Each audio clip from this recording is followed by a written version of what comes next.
আসসালামু আলাইকুম। আমরা গতকালকে বিশ্বে ঘটে যাওয়া কিছু আলোচিত বিষয় নিয়ে এখন আলোচনা করব। তো সর্বপ্রথম আমরা আলোচনা করব ইউক্রেন-রাশিয়ার যুদ্ধের সর্বশেষ পরিস্থিতি এবং ইউক্রেন-রাশিয়া নিয়ে যে যুদ্ধবিরতি আলোচনা চলার কথা, সেটা নিয়ে আমরা আলোচনা করব।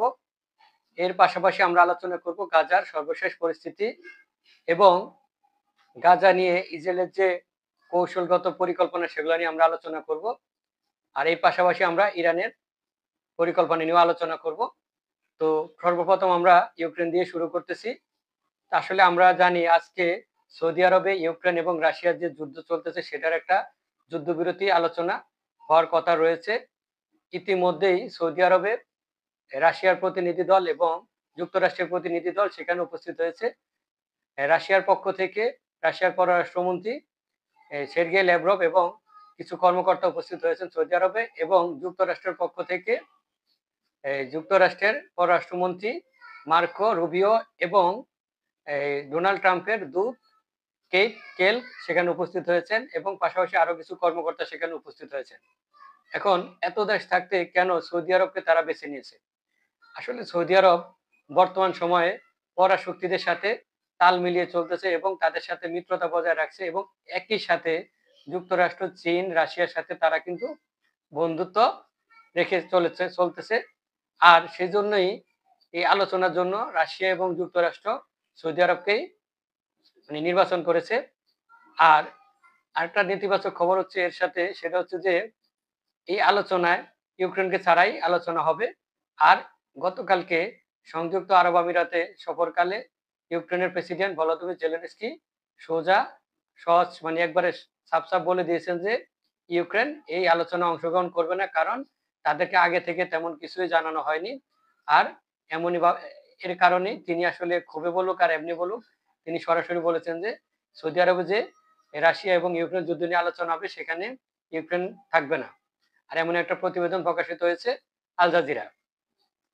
আর যখনই ইউক্রেনের প্রেসিডেন্ট ভলোদিমির জেলেনস্কি এমন একটা বার্তা দিয়েছেন বিশ্ববাসীকে, ঠিক তখনই আবার মার্কিন এই যে ডোনাল্ড ট্রাম্পের যে দূত কেট কেল, তিনি কিন্তু একটা বার্তা দিয়েছেন এই জেলেনস্কির উদ্দেশ্যে।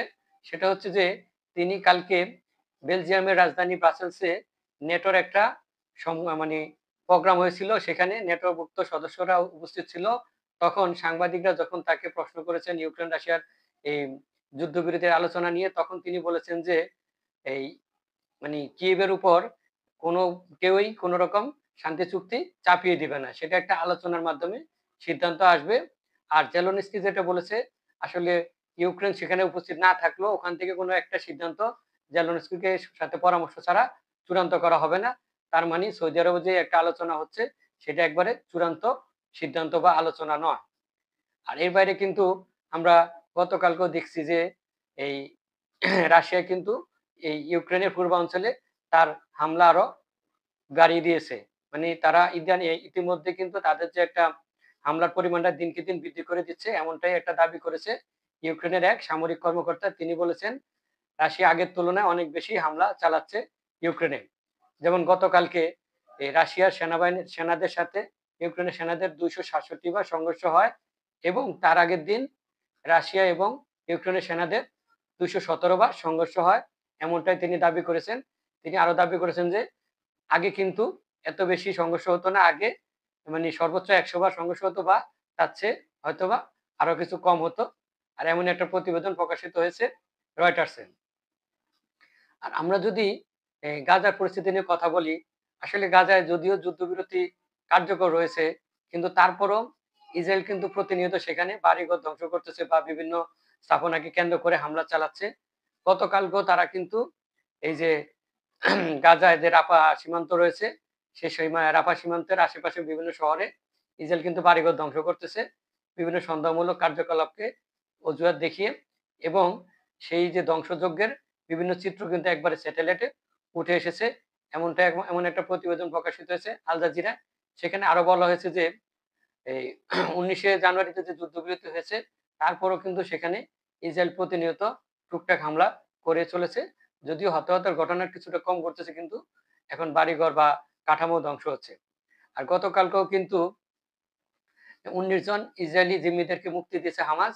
তার বিনিময়ে আবার 935 জন বন্দী ফিলিস্তিনিদেরকে বন্দী মানে মুক্তি দিয়েছে ইসরায়েল কর্মকর্তারা মানে ইসরায়েলেরা এই আরো 935 জন ফিলিস্তিনি বন্দীদেরকে মুক্তি দিয়েছে এই 19 জন ইসরায়েলি জিম্মিদের বিনিময়ে। আর এর বাইরে আরেকটা খবর, সেটা আসলে অনেকটাই হামাসের জন্য সুখবর, পাশাপাশি ইসরায়েলের জন্য মানে একটু হতাশার খবর। সেটা হচ্ছে যে ইসরায়েল ইতিমধ্যে তাদের কিছু জিম্মি মারা গেছে, সেটা হচ্ছে সম্ভবত 4 জন। এই 4 জনকে নেওয়ার জন্য তারা ইতিমধ্যে প্রস্তুতি সেরে ফেলেছে এবং আরো 6 জন জিম্মি তারা শনিবারে নিবে এমন একটা কথা রয়েছে। আর এই 4 জন মৃত জিম্মিদেরকে তারা বৃহস্পতিবার নেওয়ার কথা রয়েছে, এমন একটা প্রতিবেদন উঠে এসেছে রয়টার্সে।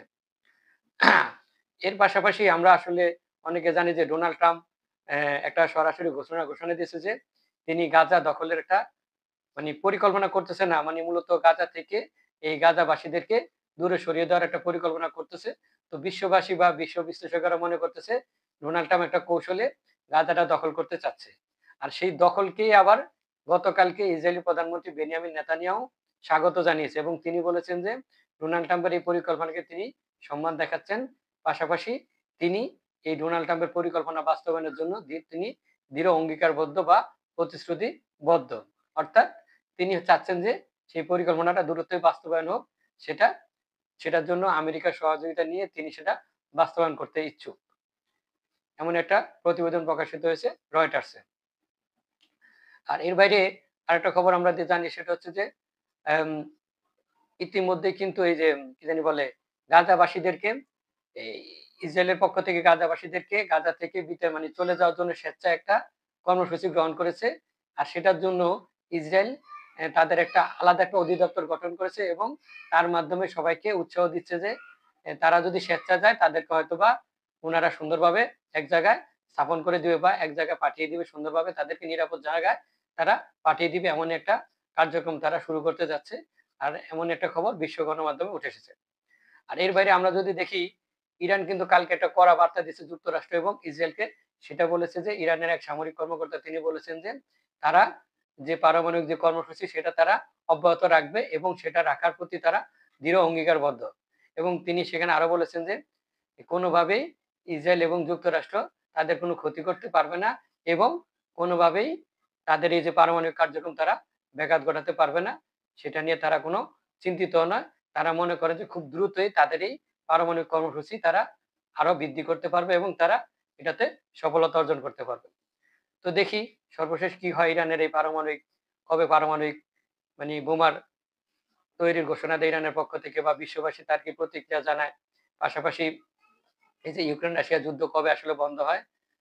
তো দেখি আসলে আসলে যদিও ডোনাল্ড ট্রাম্প চাচ্ছে ইস্টার সানডের আগে কিন্তু এই ইউক্রেন রাশিয়া যুদ্ধের একটা বিরতির চুক্তি হোক বা সেটা কার্যকর হোক। আসলে সেটা আদৌ কতটুকু কার্যকর হবে সেটা আসলে আমরা কেউই জানি না। বা কবে বা গাজা যুদ্ধ শেষ হবে সেটা আসলে কেউ জানি না। তো দেখি আরো বিশ্বে আরো কিরকম মানে কি, কি ঘটনা ঘটে। সে পর্যন্ত আমাদের সঙ্গেই থাকুন। ভালো থাকুন। আল্লাহ হাফেজ।